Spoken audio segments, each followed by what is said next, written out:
पाओगे तुम? हैं? अरे मूर्खो, संस्कार किसने दिया भारत को? ब्राह्मण ने। संस्कृति किसने दी? ब्राह्मण ने। शून्य किसने दिया? ब्राह्मण ने। दशमलव किसने दिया? ब्राह्मण ने। गणना किसने दी? ब्राह्मण ने। संस्कार किसने दिया? ब्राह्मण ने। तुम ब्राह्मण का कर्ज 1, 2, 100 साल नहीं, कई युगों तक भी अगर उतारना चाहो तो उतार नहीं सकते।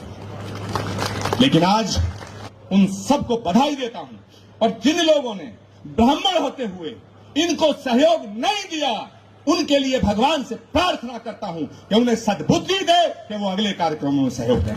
कि अगर तुम देश से जातिवाद को मिटाना चाहते हो तो ब्राह्मण को जातिवादी कहने की हिमाकत मत करो। अगर ब्राह्मण जातिवादी होता तो पूजा रावण की करता, मर्यादा पुरुषोत्तम भगवान राम की ना करता।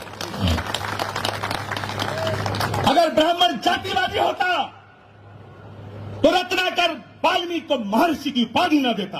अगर ब्राह्मण जातिवादी होता तो संत शिरोमणि की उपाधि रविदास जी को ना देता। अगर ब्राह्मण जातिवादी होता तो कबीर के दोहे न गाता। ऐसी बातें करते हैं वाहियात।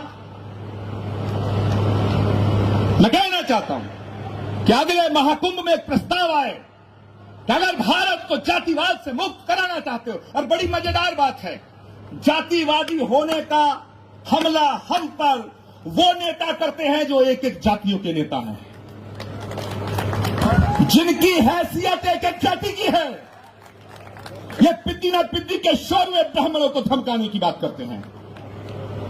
मैं कहना चाहता हूं कि अगले महाकुंभ में एक प्रस्ताव आना चाहिए, यदि भारतीय लोकतंत्र से, भारत की राजनीति से जातिवाद को मिटाना चाहते हो, और भारत के संविधान में बाबा साहब अम्बेडकर ने यह व्यवस्था दी है, यह हमारा प्रेम्बल है कि भारत के अंदर धर्म, जाति और लिंग के आधार पर कोई भेदभाव नहीं होगा।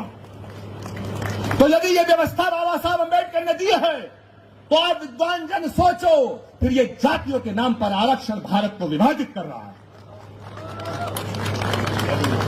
जो मेरे इस कथन से सहमत है, जरा हाथ खड़े करके मुझे।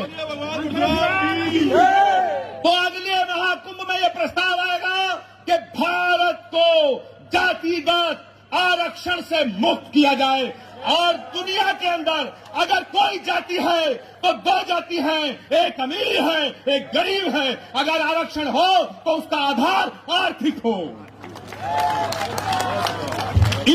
7 चीफ मिनिस्टर, 6 चीफ मिनिस्टर। आज पूरब से पश्चिम, उत्तर से दक्षिण हम देखते हैं, हमें नजर कोई आता ही नहीं।